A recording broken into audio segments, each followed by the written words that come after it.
From the headquarters of Ramsey Solutions, this is the EntreLeadership Podcast, where I take calls from real business leaders like you. I'm Dave Ramsey, your host with over 30 years of experience in the trenches right alongside you. If you got a question and you want to call in on this show and talk business with a guy who really actually does business every day, the phone number is 844-944-1070, or you can leave a message on EntreLeadership.com/ask, and we'll line you up in order to help you become a caller. The EntreLeadership system is what the Ramsey Solutions Group has used. It is the playbook for our Super Bowl playbook for getting us from a card table in my living room to where we are today with over 1,000 team members and a major national brand 32 years later. How did we do that? Well, one thing we did was we went through the 5 stages of business. Most businesses do, by the way. And that's how we were able to identify the 5 stages of business. Your first stage is you're a treadmill operator. Feel like you're on a treadmill, right? You're all by yourself. You're the CEO, the chief everything officer. And the problem that you've got to overcome there is too much of the business relies on you. You kind of own your job rather than own a business. And usually it's a pretty small company. Usually it's at the beginning. But it's very often it's a 1 or a 2-person show, that kind of deal. And so if you get the business to where, with delegation and time management, proper hiring and budgeting, to where it doesn't all rely on you, then you move up to the next stage, which is the Pathfinder stage. The thing holding you back at the Pathfinder stage is a lack of clear direction. You've just been stepping and fetching and throwing. And it's a lot of chaos. And that lack of direction, it means you need to put in place some mission, vision, some core values, some role clarity, lots of communication. You'd start doing things like weekly team meetings. You develop KRAs, and everybody starts to realize, oh, this train is going in this direction. When you get that happening, then you move to the 3rd stage of business, the trailblazer stage. And trailblazer stage is where you've got other people helping you get stuff done, but you're the only leader in the place. This is where you start developing your first layer of real leadership. You lack the leaders and the plan to scale your business. Because here's the deal. There's all kinds of indications. Moses, when he was managing the children of Israel, after the parting of the Red Sea, they're wandering in the desert. His brother-in-law Jethro comes to him, and there's a whole org chart that comes out of this because Moses is trying to do the whole thing by himself. There's 1 million people, 1 million to 1.2 million. Org chart comes out of that on how to govern people that size, and it ends up with about a 1-to-5, 1-to-7 ratio on management. By the way, the military will tell you it's very difficult to manage more than 1-to-5 or 1-to-7. And so when you got 40 people and you're the only leader in the place, you are definitely in the trailblazer stage. You be stuck, baby.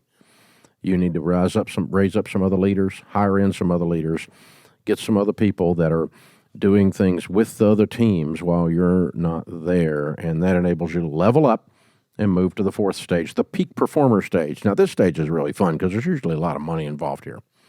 You hit the peak performer stage, it's peak, and you're making bank usually. You can make good money at the other, but this starts to be like serious scale money. This is fun. But the problem here is you get really good at scale. You start developing your mission, your vision, your team's humming, and the whole place can become a little complacent, and you can too, a little too comfortable. So how do we light the place up? How do we stick a cattle prod and get people moving again? How do you get them moving again? You recommit to mission. You reflect and respond. You inspire team. You make proactive disruptions. You break things before they're broken. And you do helpful exercises and implement learnings.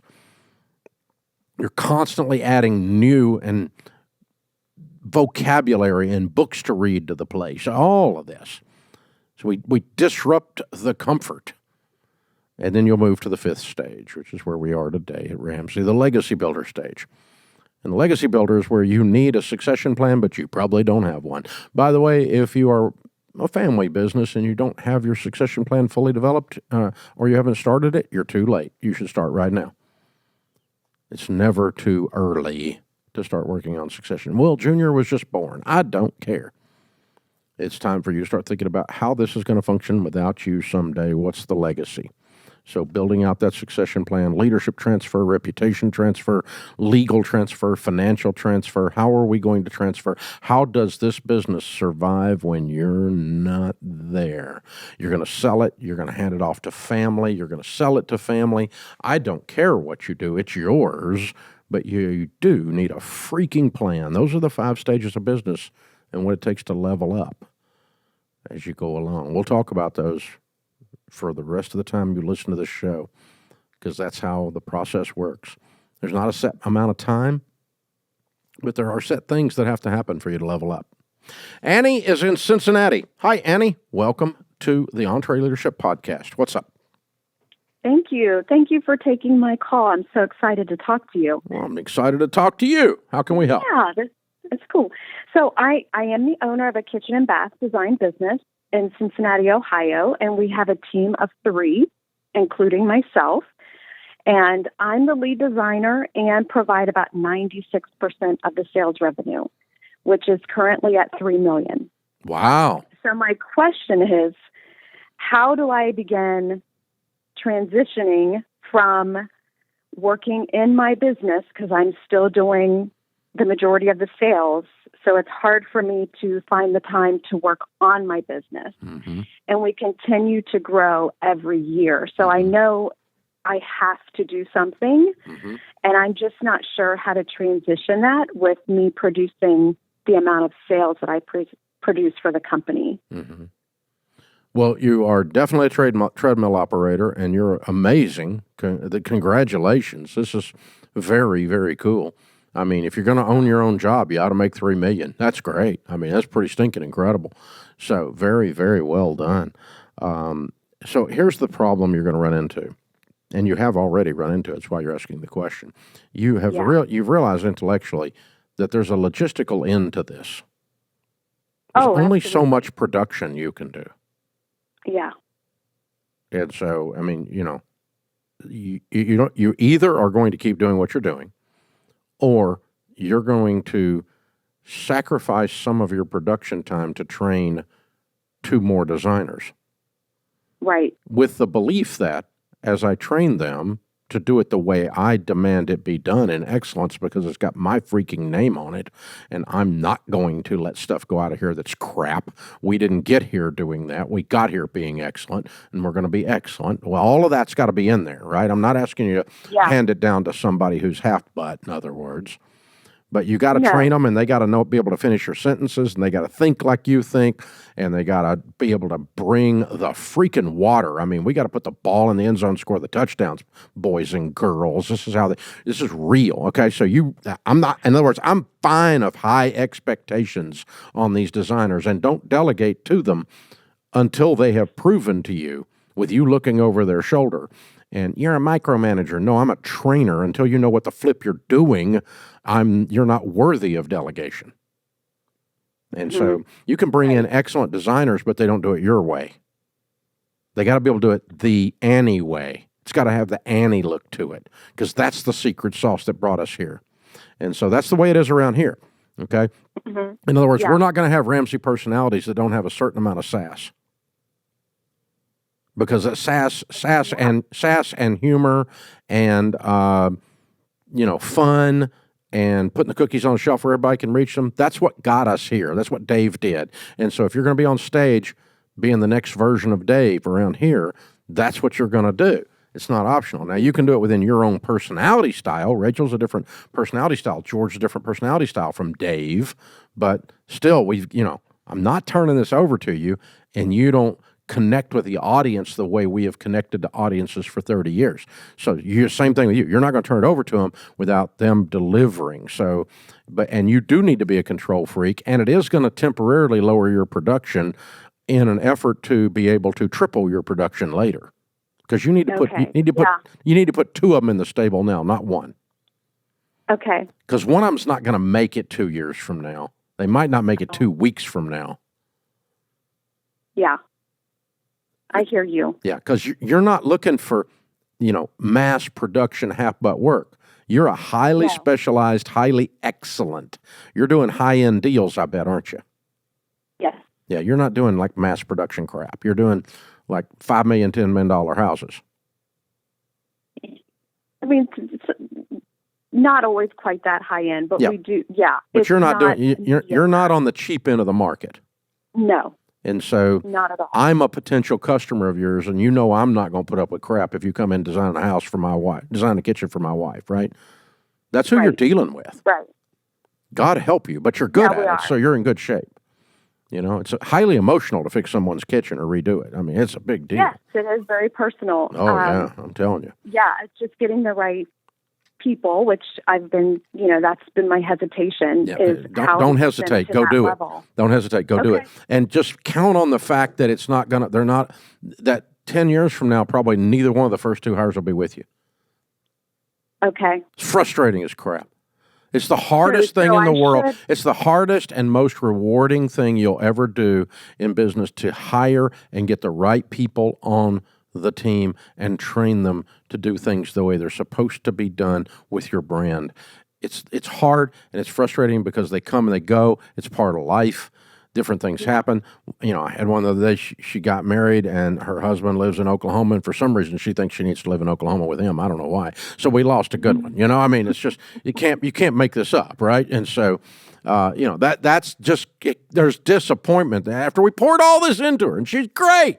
And she'll be great for somebody else in Oklahoma, dadgummit. But, that's it. But, I mean, that's the thing. So this is what you're dealing with. And, so be ready. Because the mistake I made, Annie, is I thought if I hire two, I'm done. No, one of those two isn't going to make it a year. Because that makes sense. Because you're very sweet, but you're not going to tolerate a lack of excellence.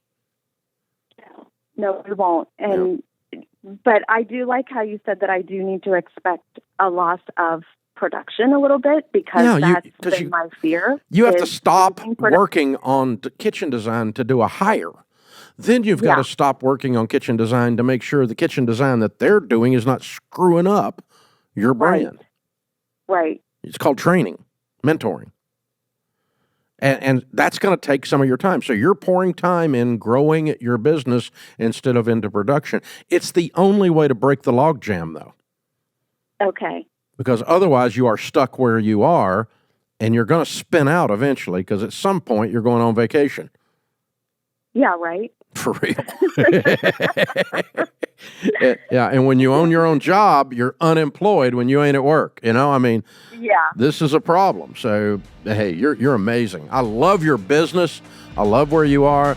In the business that you're in, it's highly emotional. Been around residential building and residential real estate my whole life. And kitchens, people buy kitchens and houses just happen to go with them. So this is a big deal, man. I mean, what you're doing really, zoom. I love it. This is the EntreLeadership Podcast. Well, you've all played the telephone game. The first person whispers a message to the second person, who whispers it to the third, and so on around the table until the original message has completely changed. Multiply that confusion by 100 if you run a business with different software systems that don't talk to each other. That's why there's Netsuite by Oracle. In the early days of Ramsey, we were using different systems for all of our business units. We needed one single source for accurate data. NetSuite was the software we used to optimize and take us to the next level. NetSuite gave us the visibility into all of our numbers so that we could communicate across departments and plan ahead better. And as we grew, it scaled with us. NetSuite worked for Ramsey, and it will make a difference for your business too. Join the more than 34,000 customers who trust NetSuite to help make them smarter and make better decisions and level up their operations. To learn more, get a free product tour at netsuite.com/Ramsey. That's netsuite.com/Ramsey.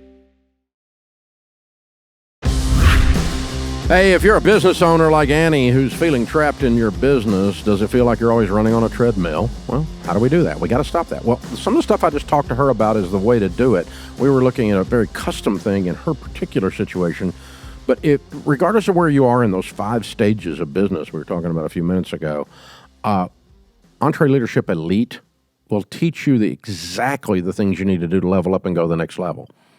And so that treadmill operator, you've got to get into delegation, time management, hiring, and budgeting. Those are the only things you can do. You got to do a time audit. You got to create a delegation process for selected tasks.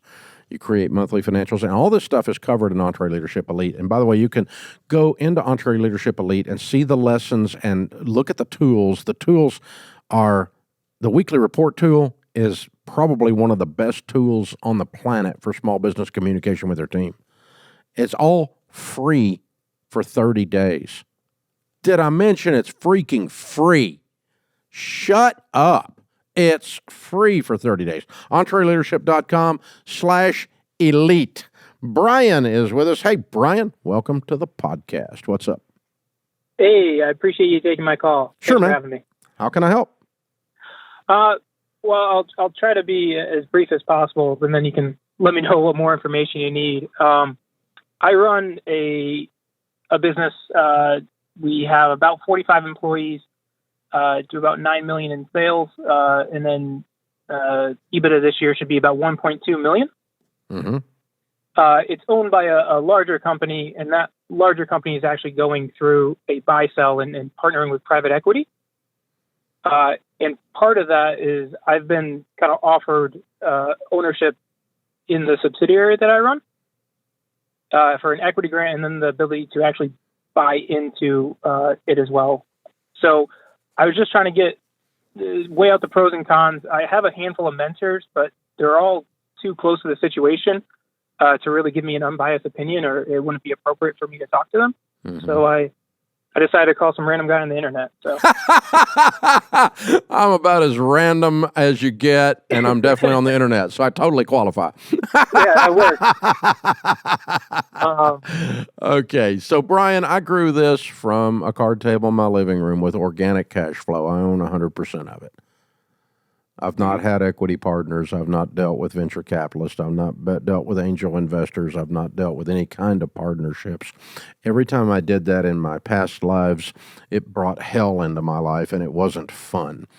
I have a friend of mine that says bringing a venture capitalist into the business is like picking up a hitchhiker, and then they hijack your car. They take over the freaking business. Okay, and so the world that I live in and function in, and the people that I walk with and work with are solo owners. Sometimes it's two people that own a business together, but most of them don't play in the venture capital world that you're playing in because it takes the fun out of their life. So that's who you're talking to randomly. You need to know that as we get into it. But let me see if I can walk you through it anyway. I'm giving you my biases before we even start. So what are they offering you? So initially, it would be there's kind of two agreements. One would be an employment agreement that kind of lays out, and I can choose whether I'm a W-2 or a K-1. But an employment agreement for 5 years. And then separately would be an operating agreement for the business itself that would kind of outline really what I can do in the day-to-day, what dollar amount I need board approval for, kind of all those things. Mm-hmm. It put rights, things like that, so when I can actually sell my equity. Initially, I'd be given a 10% grant just for, signing the employment contract, and then I'd be able to purchase an additional 10% at a $2 million valuation. Okay. So you're a minority shareholder. Yep. The board is your boss. Yes. The venture capital group is their boss, because if they don't like what's going on, they'll reseat a new board. You know that. Correct. Yeah. And so your ownership position is, from a control or governance standpoint, is worth nothing because you're a minority shareholder. If you don't have 51%, you don't get to decide squat. As you said, you report to the board. Your Correct. Ownership position only represents potential upside if you resell it later, or if they flip it out or something, and you go with them when they your equity shares go out, and let's say they double the thing, you would double your money, right? And in the meantime, it represents potential cash flow if they distribute any cash at all to equity partners. In situations like this, they usually plow all the cash back in, don't they? So there is, just so I don't get hit with a tax burden, there is quarterly tax distributions kind of laid out at the top income bracket, coming out of that. So I won't be stuck with the taxes on the pass-through income, and then distributions. The profits, though, they're not distributing profits to shareholders at this point. It depends on cash flow of the business, but more than likely not. You're not making enough money. Yeah. I mean, you just got a tiny little 10% margin here. I mean, not even, well, no, it's about 12%, yeah. So 14. But yeah, it's you're not it's razor thin. So all that money is going back in to keep this thing growing, and because their goal is their end game is not cash flow. Their end game is sell. Correct. Yeah. Yeah.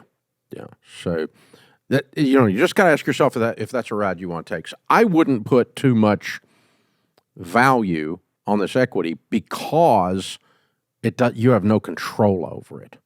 The board could dictate to you that you do something against what you believe to be wise business principles, not unethical, but you believe it just to be unwise. I think we're doing the wrong stupid thing, but this board is making me go do this because the venture capitalist guys are leaning on them because they're trying to jack this thing up, put some mist on it so we can throw it out there and flip it.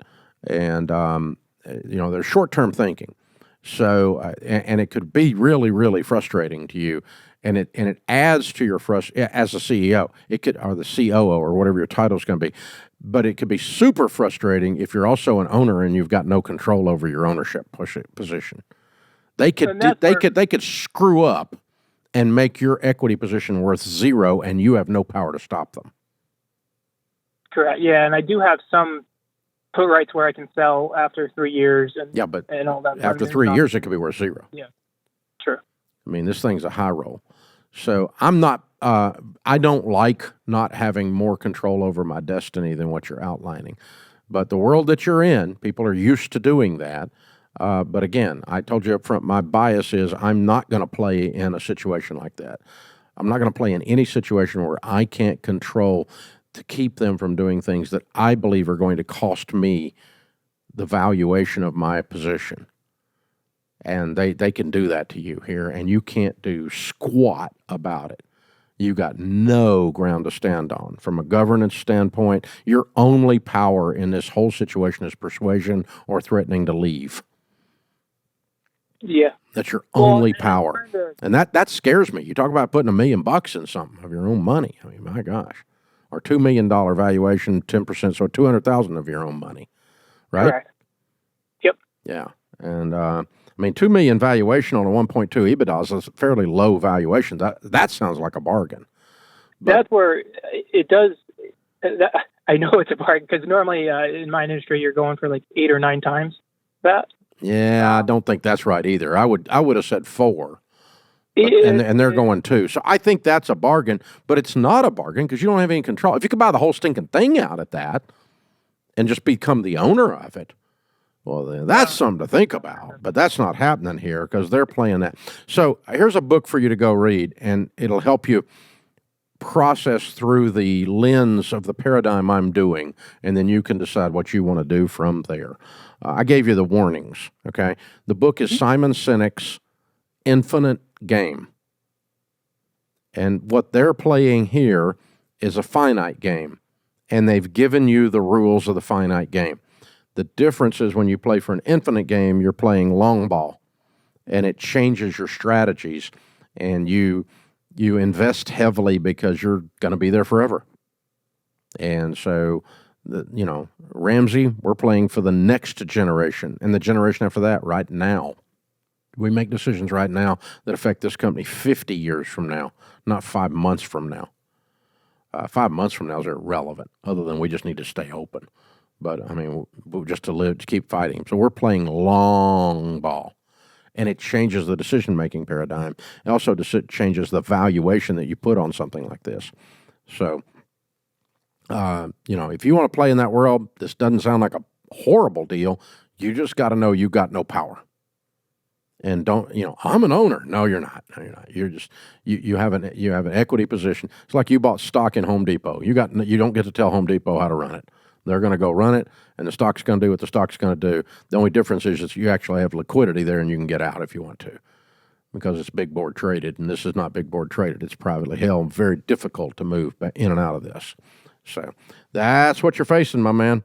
Very cool. Thanks for calling in. I wish I had better direct conclusions for you. But guys like me don't do deals like you're going to do, because I would not be fun when they started doing the wrong things, and I don't have any power to stop them.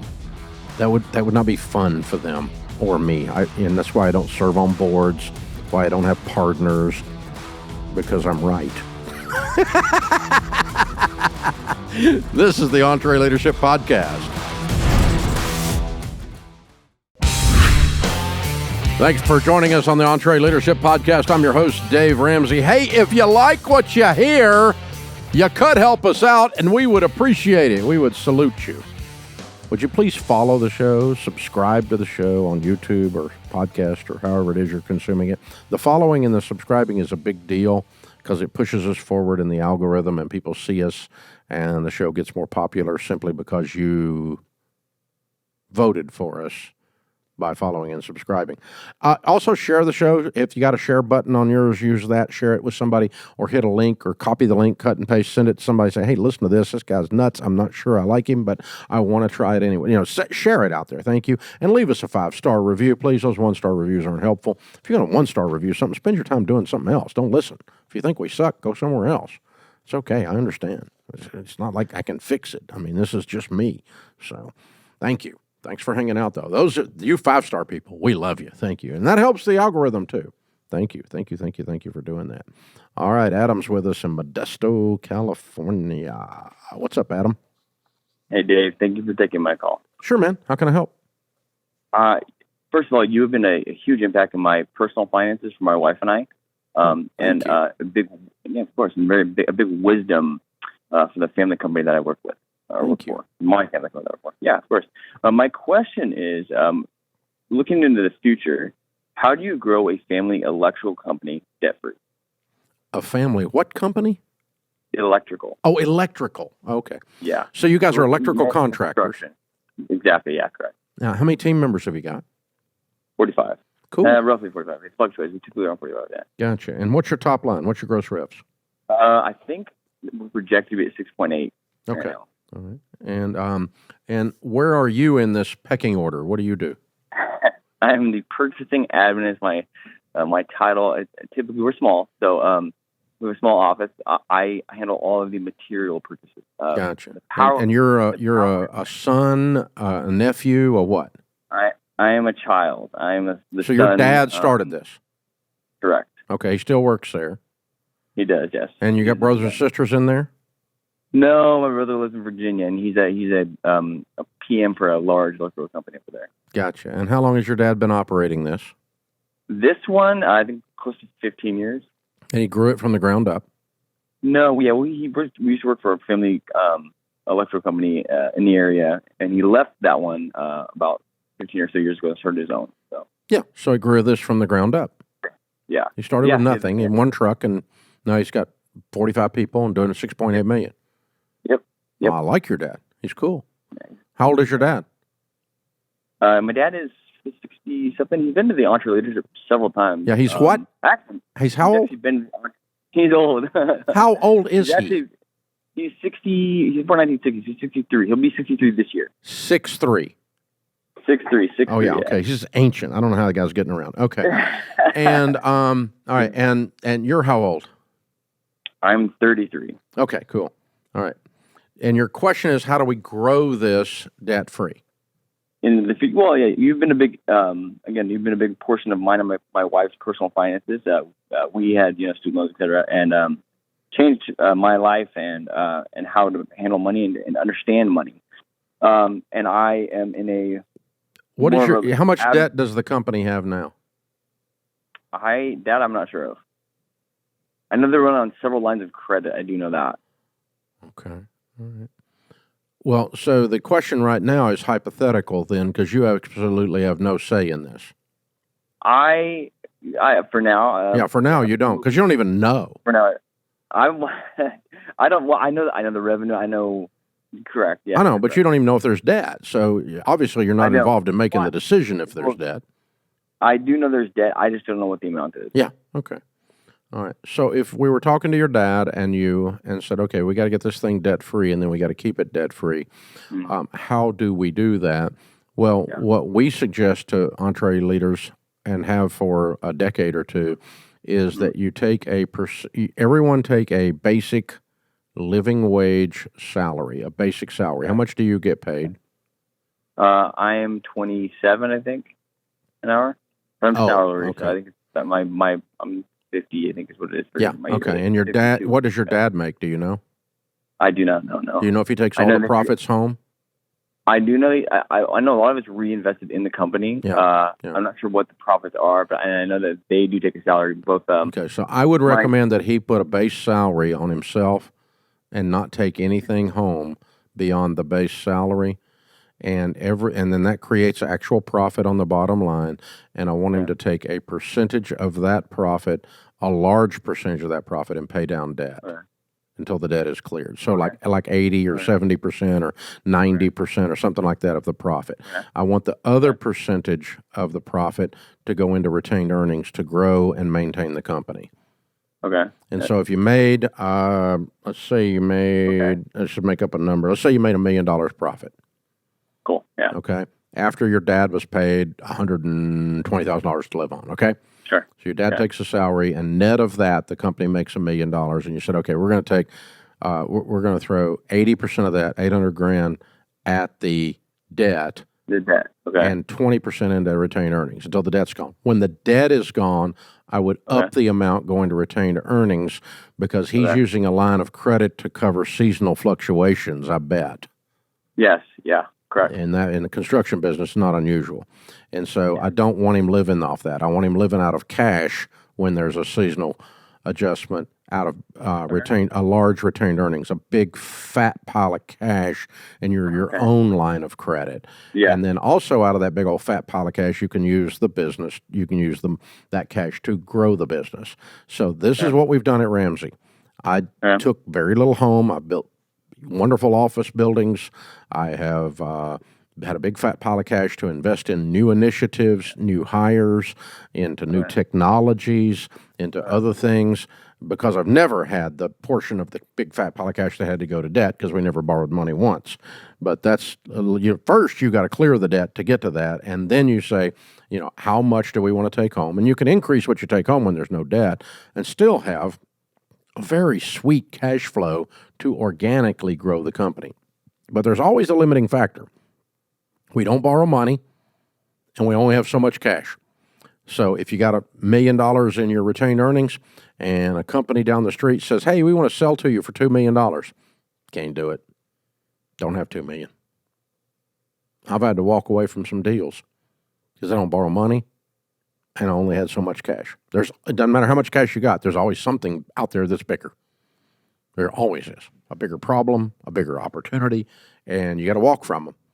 Otherwise, you're back in debt and you're doing it again. Oh, my God. This is a dog chasing its tail, and that's what most people do. And then they can't figure out why they got greedy and went and bought a company they couldn't afford, and they couldn't absorb that company, and then they go broke trying to cash flow the debt associated with that. So the next step is for you and your dad to start working on some succession planning, which involves you having more knowledge about this stuff, because at 63, you guys are really late with him. You should be moving further up in leadership and have a lot more knowledge and a lot more say-so at this stage of the game, so that over the next 10 years, you are gradually moving into the head dog position, because the other dog's getting old. And so Daniel Ramsey is your age. I'm your dad's age, and Daniel Ramsey's the president of Ramsey, and I'm the CEO, and we're running it together for the next 5 to 10 years. So we're that far ahead of you all, and he has had, for an extended period of time, deep insights into every number in this organization, and knows them better than I do sometimes.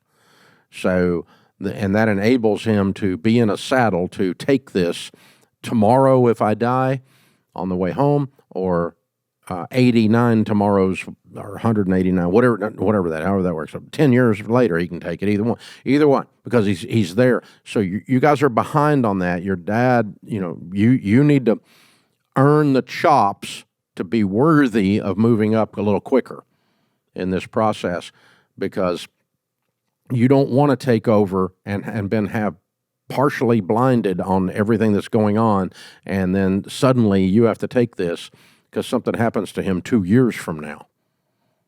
You just don't want to do that. And so it's not a certain chronological thing, but I mean, there is so many days on a person's calendar. And I don't know how many you got at 63. I'm the same exact age. So you got to decide that. It's not something we like to talk about, but I call it the Monty Python meeting when we have it. I'm feeling much better. It's just a flesh wound.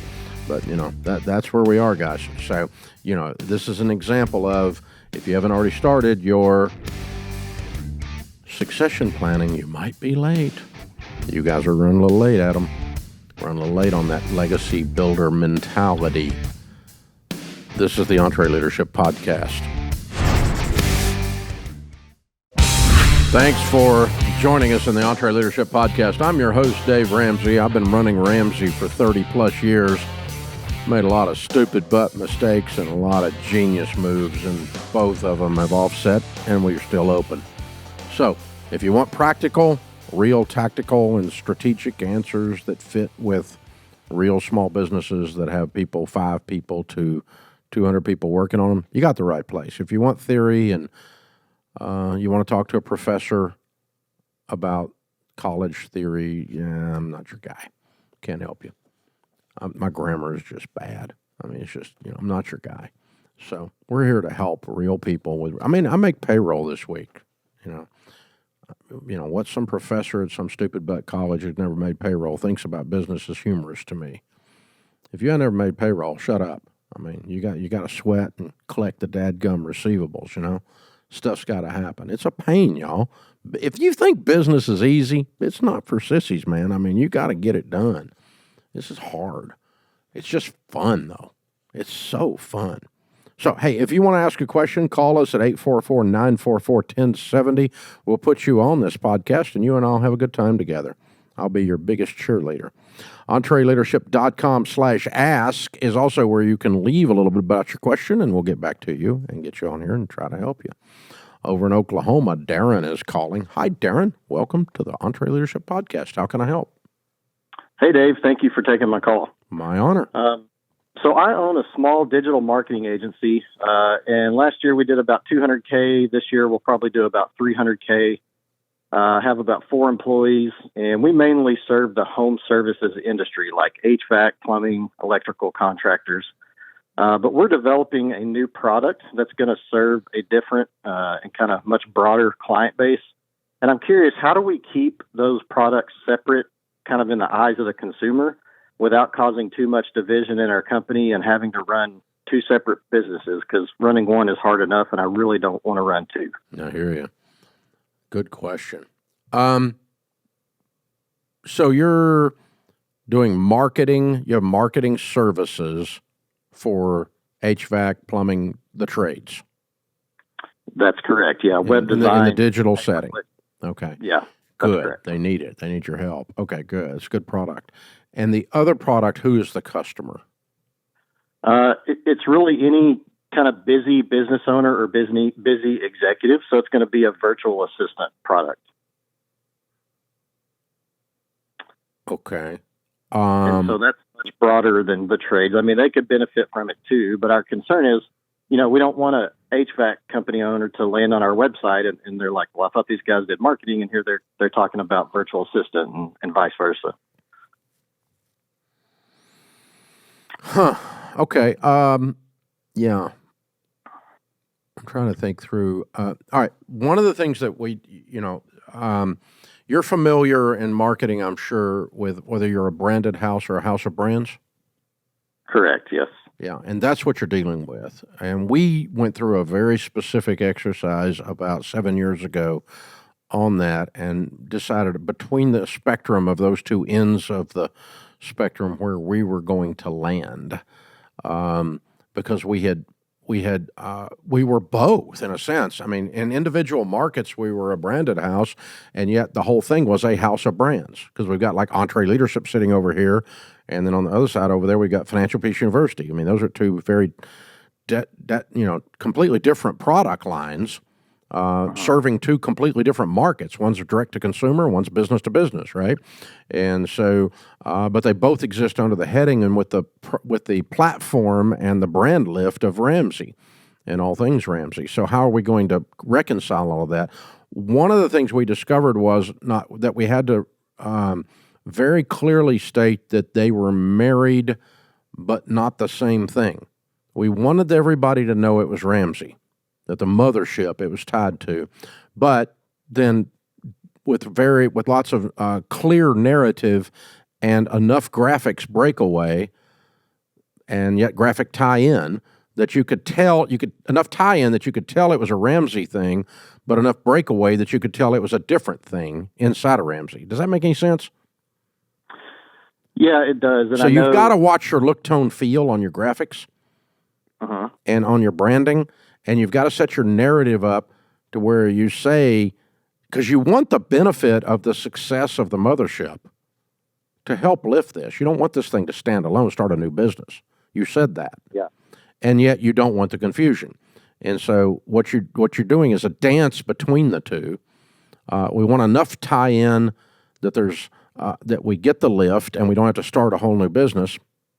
And again, that's graphics and look, tone, feel to where you can say, oh, that is an Apple product. Oh, that's a Google product.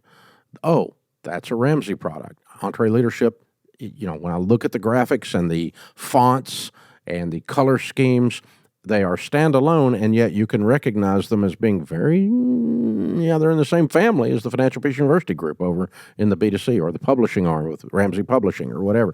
So that's what the dance we've been doing. And then we did the same thing with the copy. The copy had to fall in that same governance. And so we had to write copy that the narrative is, EntreLeadership is proudly Ramsey, and Ramsey is proudly EntreLeadership. And if you go through Financial Peace University, you don't need to be confused that EntreLeadership is a small business brand, and we help and lift and work with the same people you work with, small business people, right? And it's not Financial Peace University. It's not the same thing.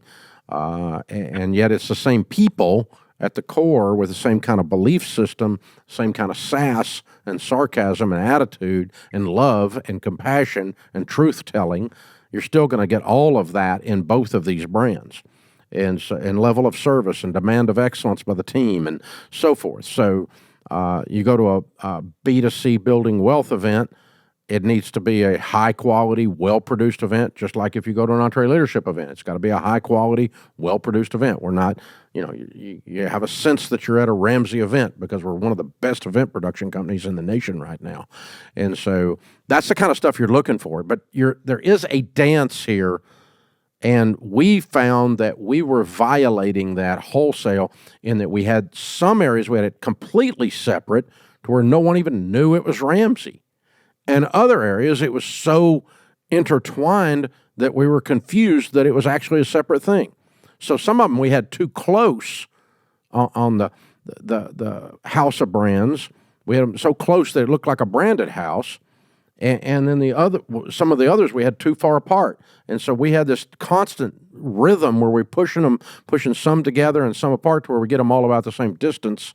And we do that with look, tone, feel, with narrative, with copy, with even marketplace approach, the sense of what's in the air when you're around. What do you smell when you're around? I mean, that we really go all in on this to make sure that yes, this is a Ramsey thing, but this specifically serves small business. It is not Financial Peace University. They're different, two different product lines, and we've got 10 or 15 different product lines inside the building that had to all conform to this new set of governance to keep that from happening. So Smart Dollar is to corporate America, right? That's the HR people all over America, from Costco to U-Haul down to businesses your size, are buying the equivalent of Financial Peace University, but for corporate America for their employees. We've got a high school curriculum, so Ramsey Education.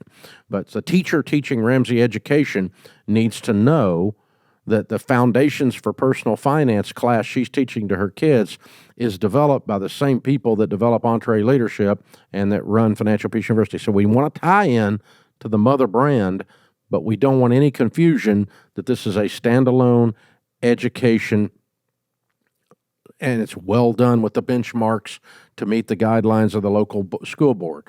And so it's complicated, it's crud, but it's worth it to set it up right, because you're smart to do this on the front end, because we were limping along, couldn't figure out why we were limping.